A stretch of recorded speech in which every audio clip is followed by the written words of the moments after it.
Friends, मैं doctor उपासना त्यागी welcome करती हूँ आप सभी का अपने YouTube channel doctor mom remedies में। आज की वीडियो में हम बहुत इंपॉर्टेंट टॉपिक के बारे में बात करने वाले हैं। आज की वीडियो में हम बात करने वाले हैं कि बार बार यूरिन प्रेगनेंसी टेस्ट अगर नेगेटिव आ रहा है तो ऐसा तो नहीं है कि आप ये वाली गलती कर रहे हैं, तो उस गलती के बारे में बात करेंगे। अगर वीडियो अच्छी लगी तो लाइक कीजिएगा और उनके साथ शेयर कीजिएगा। कोई क्वेरी हो आप कमेंट कर सकते हैं। चैनल को सब्सक्राइब कर लीजिए, नोटिफिकेशन बेल आइकन ऑन कर दीजिए कि आने वाली सभी वीडियोस की नोटिफिकेशन मिले। और अगर आप चाहे तो मुझे इंस्टाग्राम पर भी फॉलो कर सकते हैं। यूरिन प्रेगनेंसी टेस्ट जब हर महीने एक महिला प्रेगनेंसी के लिए ट्राई करती है और उसके बाद वो यूरिन प्रेगनेंसी टेस्ट उसकी सारी आशाओं को तोड़ देता है तो वो बहुत निराश हो जाती है। बार बार प्रेगनेंसी टेस्ट जब नेगेटिव आता है तो भी बहुत टेंशन होती है।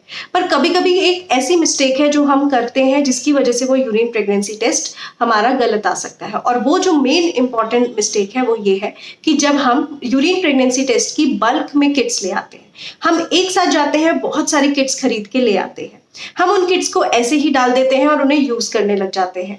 इन किट्स को आपको प्रॉपरली स्टोर करना होता है, इनको आपको फ्रिज में स्टोर करना होता है और मॉर्निंग में यूज करने से पहले आप उसे फ्रिज से निकाल दीजिए, 10 मिनट उसको नॉर्मल टेम्परेचर में आने दीजिए और उसके बाद उन किट्स को यूज कीजिए। उन किट्स की एक एक्सपायरी डेट है, लोग उन्हें चेक ही नहीं करते, बल्क में ले आते हैं। कई बार होता है आपने 1 साल पहले किट्स खरीदी थी या 6 महीने पहले खरीदी थी, वो किट्स एक्सपायर हो चुकी होती हैं और तब भी आप उनको यूज करते हैं और प्रेगनेंसी होते हुए भी कभी कभी वो नेगेटिव रिजल्ट दे देती है। तो एक्सपायर्ड किट्स को यूज करना, बहुत ज्यादा किट्स को एक साथ ले आना, ये बहुत इंपॉर्टेंट है और ये बहुत इंपॉर्टेंट गलती है जो आप लोग कर सकते हैं। ये गलती आपको कभी नहीं करनी है। हमेशा 1 से 2 ही किट लीजिए, उन्हें सही तरह से स्टोर कीजिए, उनकी एक्सपायरी जो है डेट देखकर ही किट्स को खरीदिए। और दूसरा जो एक और बहुत इंपॉर्टेंट गलती है जो आप करते हैं कि बार बार एक ही शॉप से आप किट्स खरीदते हैं। कई बार जो शॉपकीपर है उन किट्स को सही तरह से स्टोर नहीं कर रहे होते हैं, वो ऐसे ही बल्क में फेंक देते हैं, वो खुद एक्सपायरी नहीं चेक करते हैं और जब उन्होंने सही तरह से स्टोर नहीं की हुई होती है, इस तरह की किट्स की जो एचसीजी हार्मोन है, हार्मोन की सेंसिटिविटी है वो कम हो जाती है और वो एचसीजी हार्मोन जो यूरिन में है उसे डिटेक्ट ही नहीं कर पाता, तो प्रेगनेंसी होते हुए भी प्रेगनेंसी टेस्ट नेगेटिव आ जाता है। तो याद रखिए, अगर आप बार बार ट्राई कर रही हैं, बार बार टेस्ट कर रही हैं और वो गलत आ रहा है तो आपको जरूर एक शॉप चेंज करके किसी न्यू केमिस्ट से आपको किट परचेज करनी है।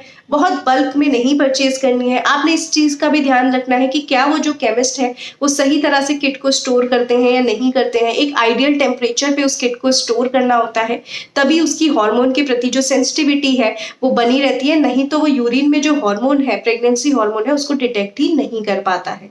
तो इस वीडियो से हमें ये बहुत क्लियरली पता चल गया है कि जस्ट आपको किट खरीदने से ही प्रेगनेंसी टेस्ट के बारे में नहीं पता चल जाता है। सही किट खरीदना, सही तरह से उसे स्टोर करना, सही दुकान से खरीदना भी बहुत इंपॉर्टेंट है। कई बार आप रिपीटेडली निराश होते चले जाते हैं बट प्रॉब्लम किट में होती है।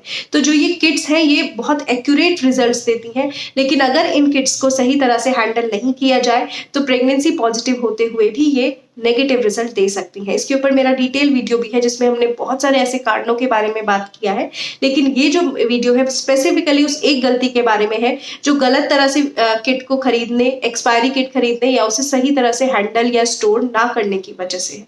सो आई होप ये वीडियो आप लोगों के लिए इंफॉर्मेटिव रहा होगा। कुछ क्वेरीज आ रही थी इससे रिलेटेड, तो मुझे लगा कि इसके बारे में वीडियो में बात करनी चाहिए। आपको जो है एक साथ बल्क में किट्स नहीं खरीदनी है, किसी एक दुकान से किट खरीद के लाइए, उसके बाद उसको आप फ्रिज में स्टोर कर दीजिए। सुबह मॉर्निंग में सैंपल आपको यूज करना है तो टेस्ट करने से पहले किट को बाहर निकालिए, फ्रीजर में नहीं रखना है, जस्ट नॉर्मल फ्रिज में रखना है। बाहर निकालिए, उसको आप 10 मिनट के लिए ऐसे ही नॉर्मल रूम टेम्परेचर पे आने दीजिए और उसके बाद टेस्ट कीजिए। अगर ये टेस्ट बार बार नेगेटिव आ रहा है तो किसी नई दुकान से किट खरीदिए, फिर उसे स्टोर कीजिए अपने फ्रिज में और नेक्स्ट मॉर्निंग आप टेस्ट कीजिए। इससे बहुत ज्यादा चांसेस है कि आपको रॉन्ग रिजल्ट नहीं मिलेगा, जो सही रिजल्ट है वो मिलेगा। और किट की एक्सपायरी जरूर चेक कीजिए। सो आई होप ये जो वीडियो है आप लोगों के लिए इंफॉर्मेटिव रहा होगा। इंफॉर्मेटिव रहा हो तो लाइक कीजिएगा, शेयर कीजिएगा और प्लीज चैनल को सब्सक्राइब करके जाइएगा। इससे मोटिवेशन मिलता है नई इस तरह की वीडियो बनाने का। Thank you so much.